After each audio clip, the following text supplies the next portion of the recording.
나는 오늘도 한숨부터 쉬며 출근길에 올랐다. 매일 아침 전쟁 같은 출근길에서 겨우 살아남아 회사 문을 열고 들어서면 나를 반기는 건 갓 내린 커피향이 아니라 이미 사무실을 가득 채운 그녀의 목소리였다. 여러분, 좋은 아침. 제 방송 보셨어요?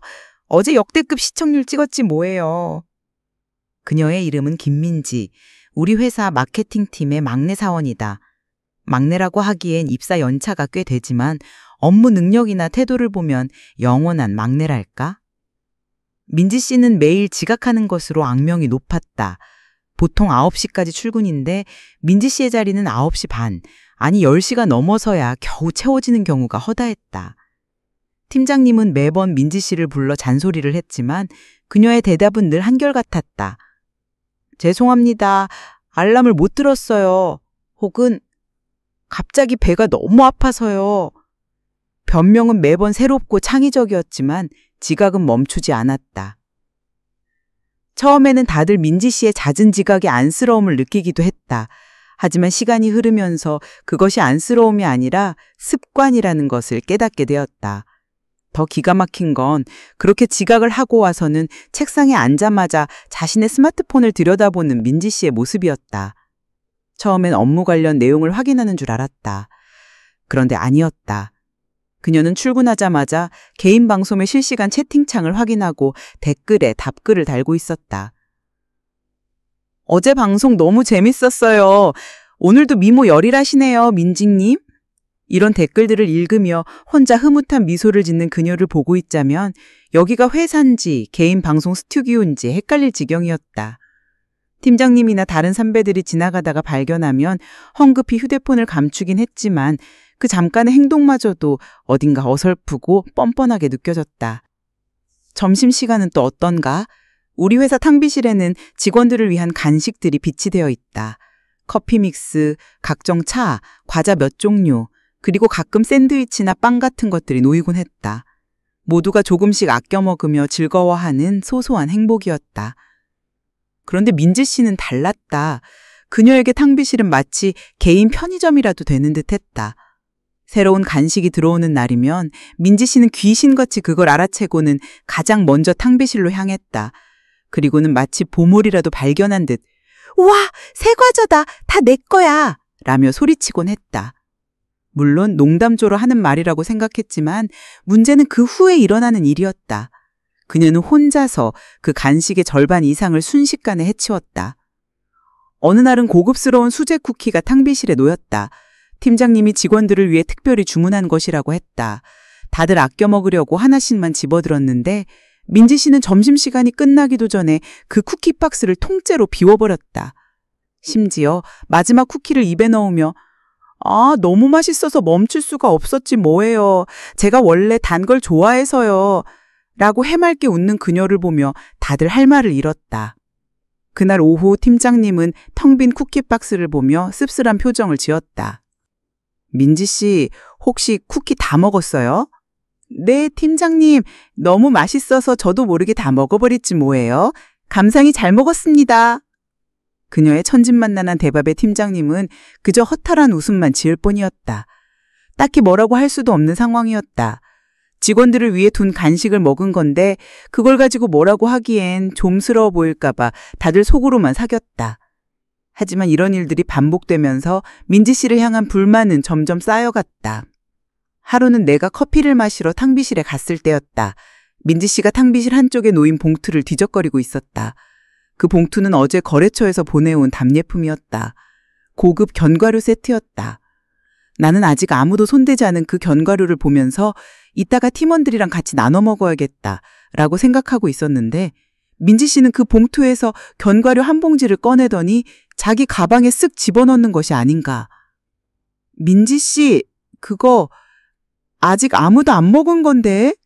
내가 조심스럽게 말을 꺼냈다. 민지 씨는 화들짝 놀라며 봉투를 다시 내려놓았다. 그냥 한번 구경하려고 했어요. 너무 맛있어 보여서. 그녀의 얼굴은 살짝 붉어져 있었지만 이내 아무렇지도 않는 듯 웃어 보였다. 나는 애써 아무렇지도 않은 척 커피를 타고 탕비실을 나왔지만 마음속으로는 찜찜함을 지울 수 없었다. 구경하려고 봉투째 가방에 넣었다고? 누가 그걸 믿어? 솔직히 그 견과류 하나가 뭐라고? 하지만 이런 사소한 행동들이 쌓여 민지 씨에 대한 불시인은 점점 커져갔다. 그녀의 지각, 개인 방송, 그리고 탕비실 음식에 대한 집착, 이 모든 것이 모여 김민지라는 사람의 이미지를 만들고 있었다. 그리고 그 이미지는 결코 긍정적이지 않았다.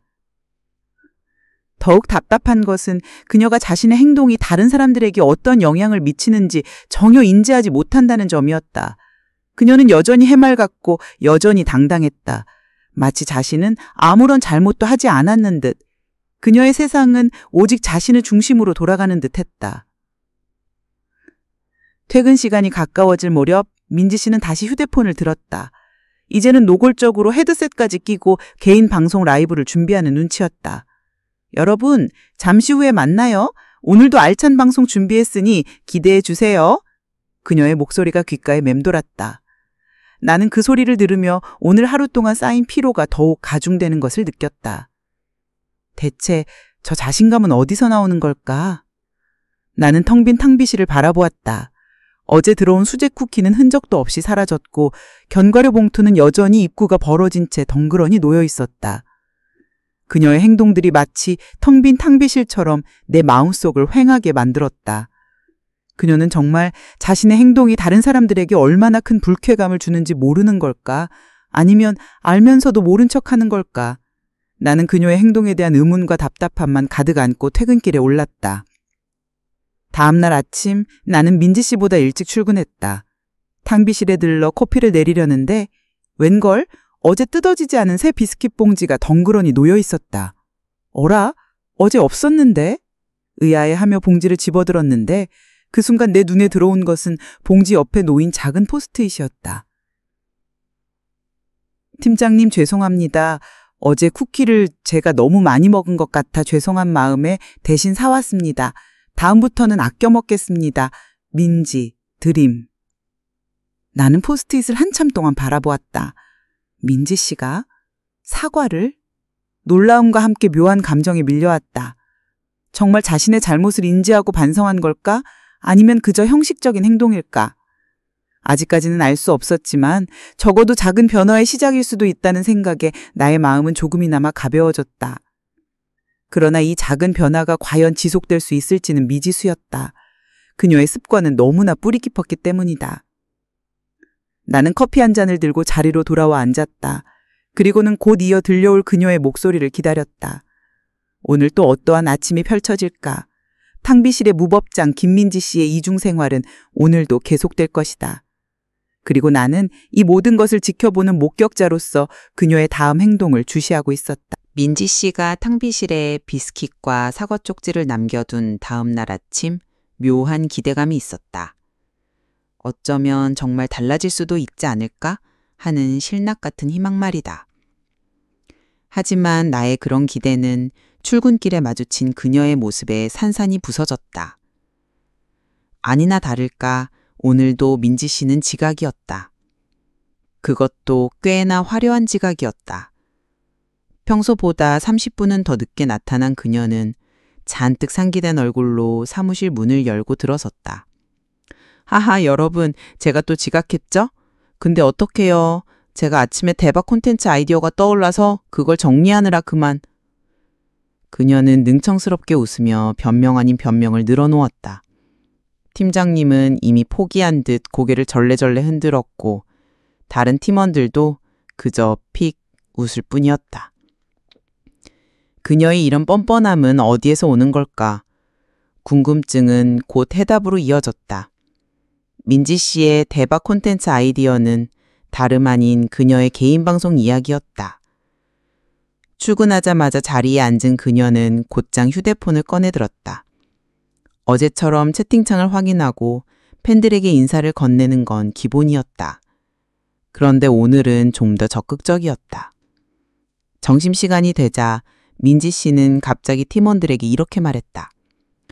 저 오늘 점심은 방송에서 먹방해야 해서요. 미리 양해 구할게요. 다들 어리둥절한 표정을 지었다. 회사에서? 그것도 사무실에서 점심 먹방을 한다고? 상식적으로 납득하기 어려운 상황이었다. 하지만 민지 씨는 아랑곳하지 않았다. 그녀는 탕비실로 향하더니 거기 있던 간식들을 한아름 들고 왔다.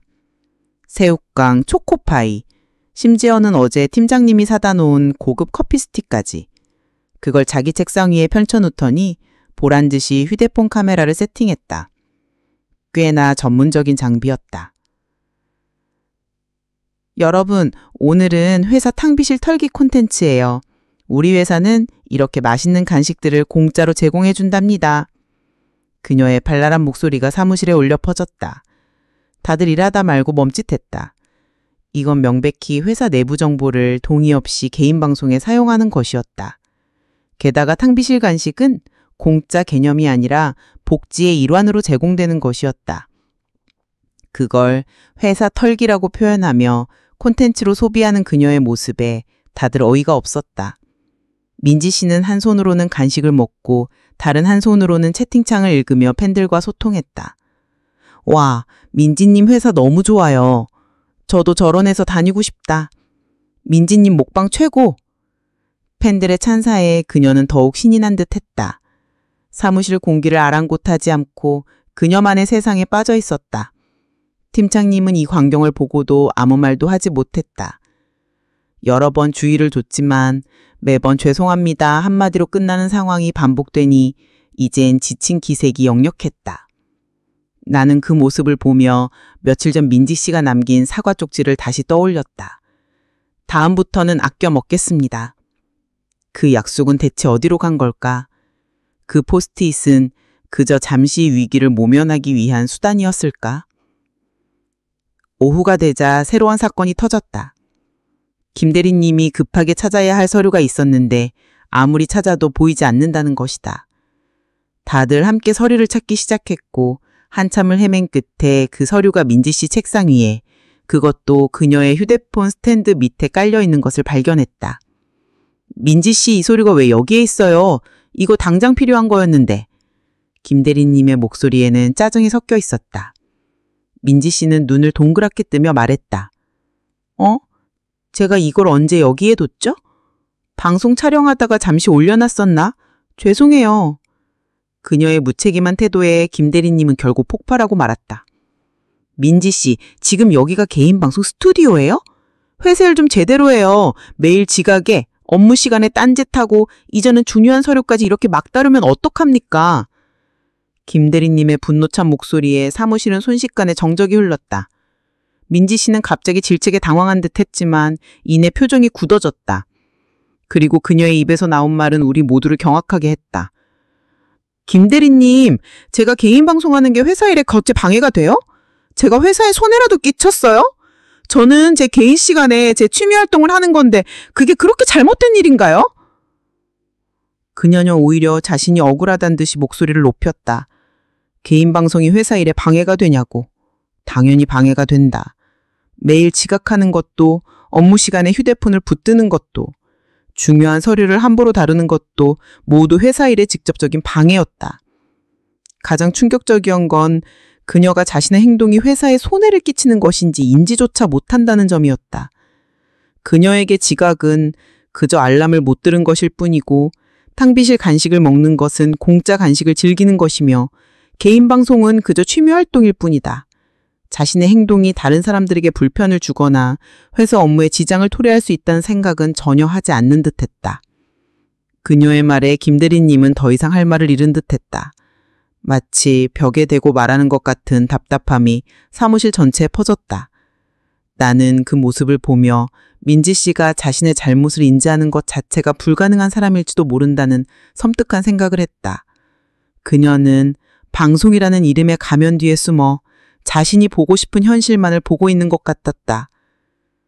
퇴근 시간이 되자 민지 씨는 언제 그랬냐는 듯이 다시 해맑은 얼굴로 휴대폰을 들었다. 여러분, 오늘 라이브에서 봐요. 오늘 회사에서 완전 대박 에피소드가 있었는데 제가 다 풀어드릴게요. 그녀의 목소리가 귓가에 맴돌았다. 대박 에피소드라니. 그녀에게 김 대리님의 질책과 사무실의 싸늘한 분위기마저도 그저 방송 콘텐츠의 좋은 소재에 불과했던 것일까? 나는 그녀의 이중생활이 어디까지 이어질지 그리고 언제쯤 이 막이 내릴지 알 수 없어 답답한 마음으로 퇴근길에 올랐다. 그녀의 방송이라는 이름의 가면은 오늘도 견고하게 그녀의 얼굴을 가리고 있었다. 탕비실에 놓인 비스킷 봉지와 함께. 탕비실 털기 먹방 라이브 썸네일에 쓰였던 그 비스킷 봉지와 함께 말이다. 탕비실은 이제 그녀의 개인 방송 배경이자 소품이 된 지 오래였다. 그녀의 세상 김 대리님과의 충돌 이후 사무실의 분위기는 더욱 싸늘해졌다. 민지 씨는 잠시 주춤하는 듯 했으나 그 효과는 그리 오래가지 못했다. 며칠 지나지 않아 그녀는 다시 제자리로 돌아왔다. 지각은 여전했고 점심시간마다 펼쳐지는 사무실 브이로그 같은 개인 방송은 더욱 노골적으로 변했다. 하루는 팀장님이 중요한 회의를 소집했다. 신제품 아이디어 회의였는데 팀원 모두가 각자 준비한 자료를 가지고 참석했다. 민지 씨 역시 예외는 아니었다. 그런데 회의가 시작된 지 얼마 되지 않아 민지 씨의 휴대폰에서 알림음이 울렸다. 그녀는 급하게 휴대폰을 확인하더니 작은 소리로 죄송합니다 라고 말하며 회의실을 나가는 것이 아닌가. 팀장님은 황당하다는 표정으로 민지 씨가 나간 문을 바라봤다. 민지 씨, 지금 회의 중인데 어디 가는 겁니까? 팀장님의 목소리에는 인내심의 한계가 느껴졌다. 잠시 후 민지 씨가 다시 회의실로 들어왔다. 얼굴에는 미안함 대신 당혹감이 역력했다. 죄송합니다, 팀장님. 제 방송 채팅방에 갑자기 이상한 글이 올라와서 제가 처리해야 할 것 같아서요. 그녀의 대답에 팀장님은 결국 자리에서 벌떡 일어났다. 김민지 씨, 지금 여기가 당신 개인 방송 스튜디오입니까? 중요한 회의 시간에 휴대폰만 붙들고 있다가 이제는 회의까지 방해하면서 나가서 개인 방송 관리를 해요? 이게 말이 된다고 생각합니까? 팀장님의 격앙된 목소리가 회의실을 가득 채웠다. 모두가 숨죽이며 두 사람을 바라봤다. 이쯤 되면 민지 씨도 자신의 잘못을 깨닫고 진심으로 사과할 줄 알았다. 하지만 나의 예상은 보기 좋게 빗나갔다. 민지 씨는 오히려 눈물을 글썽이며 말했다. 팀장님은 제가 하는 개인 방송이 그렇게 안 이꼽게 보이세요? 제가 회사 업무 소홀히 한 적 없어요. 저는 퇴근하고 나서도 제 방송 때문에 밤새도록 일하고 주말에도 촬영 다니고 얼마나 열심히 사는지 아세요? 저한테는 이 방송이 꿈이고 희망이에요. 그런데 팀장님은 제 꿈을 무시하시는 거예요. 그녀의 말에 다시 한번 정적이 흘렀다. 이번에는 모두가 할 말을 잃었다는 듯한 침묵이었다. 민지 씨는 자신의 지각, 업무 중 딴짓, 서류 분실, 탕비실 간식 독점 등 그 어떤 것도 업무 소홀이라고 생각하지 않고 있었다. 오히려 자신이 열심히 살고 있는데 회사에서 방해한다는 듯한 뉘앙스였다. 그녀의 논리는 도저히 이해할 수 없는 것이었다. 그 순간 나는 깨달았다. 민지 씨는 결코 자신의 잘못을 인지하지 못할 것이라는 것을. 그녀의 세상은 오직 자신을 중심으로 돌아가고 모든 외부의 비판은 나를 이해해주지 못하는 세상의 방해로만 인식될 뿐이었다. 그녀에게는 자신이 틀렸다는 거울이 존재하지 않는 것 같았다. 그 거울은 이미 그녀가 만든 방송이라는 이름의 환상에 의해 깨어져 버렸거나 아예 존재하지 않는 것이었다. 결국 그날 회의는 민지 씨의 해고로 마무리되었다. 팀장님은 더 이상 그녀의 행동을 묵과할 수 없다고 판단했고 인사팀과 논의 끝에 그녀에게 퇴사를 권고했다. 민지 씨는 해고 통보를 받고도 한동안 멍하니 앉아 있었다. 그리고는 결국 눈물을 터뜨렸다. 팀장님, 제가 뭘 그렇게 잘못했는데요. 제가 뭘 그렇게 큰 잘못을 했다고 저를 자르세요. 저는 정말 억울해요. 제가 없으면 이 팀은 어떻게 돌아가라고요. 그녀의 울부짖음은 마치 자신이 피해자라도 되는 양 들렸다. 끝까지 자신의 잘못을 인지하지 못하는 그녀의 모습에 나는 씁쓸함을 감출 수 없었다. 결국 민지 씨는 짐을 싸서 회사를 떠났다. 마지막까지 그녀는 왜 회사를 떠나야 하는지 이해하지 못하는 표정이었다. 민지 씨가 떠난 후 사무실은 묘한 평화가 찾아왔다. 더 이상 지각하는 직원이 없었고 업무 시간에 휴대폰을 붙들고 개인 방송을 하는 모습도 사라졌고 탕비실 간식은 모두가 골고루 나눠 먹을 수 있게 되었고 회의 시간에는 오직 회의에만 집중할 수 있게 되었다. 그러나 민지 씨가 남긴 그림자는 완전히 사라지지 않았다. 우리는 가끔 그녀의 이야기를 하며 고개를 저었곤 했다. 한 사람이 자신의 잘못을 인지하지 못했을 때 주변 사람들에게 얼마나 큰 영향을 미칠 수 있는지 생생히 목격했으니까. 나는 여전히 가끔 민지 씨의 개인 방송 채널을 몰래 찾아보곤 한다. 그녀는 여전히 활발하게 방송 활동을 하고 있었다. 여전히 많은 팬들에게 사랑받고 있었고 여전히 해맑게 웃고 있었다. 그녀의 방송에는 회사에서 겪었던 억울한 일이라는 제목의 영상도 올라와 있었다. 그 영상 속에서 그녀는 자신이 부당하게 해고당했다며 눈물을 흘리고 있었다. 그 영상을 보며 나는 다시 한번 깨달았다. 민지 씨의 거울은 결코 깨지지 않을 것이라는 것을. 그녀의 세상은 오직 그녀 자신만의 기준으로 돌아날 것이고 그 안에서 그녀는 영원히 피해자로 남을 것이다. 어쩌면 그게 그녀가 살아가는 방식이고 그녀가 행복을 느끼는 방식일지도 모른다는 생각마저 들었다. 회사 생활에서 겪었던 민지 씨와의 에피소드는 나에게 많은 것을 가르쳐 주었다. 특히 자신이 무엇을 잘못했는지 인지하지 못하는 것이 얼마나 무서운 일인지 깨닫게 해주었고 타인의 입장을 헤아리고 자신의 행동이 주변에 어떤 영향을 미치는지 성찰하는 것이 얼마나 중요한지 다시 한번 생각하게 만들었다. 민지 씨의 이야기는 그렇게 끝이 났다. 하지만 그녀가 남긴 교훈은 여전히 내 마음속에 남아 내가 살아가는데 중요한 가르침이 되고 있다. 탕비실의 무법자였던 그녀, 방송이라는 이름의 가면 뒤에 숨어있던 그녀, 그리고 결코 깨지지 않는 거울 속에서 자신만의 세상을 살아가던 그녀의 이야기는 그렇게 막을 내렸다.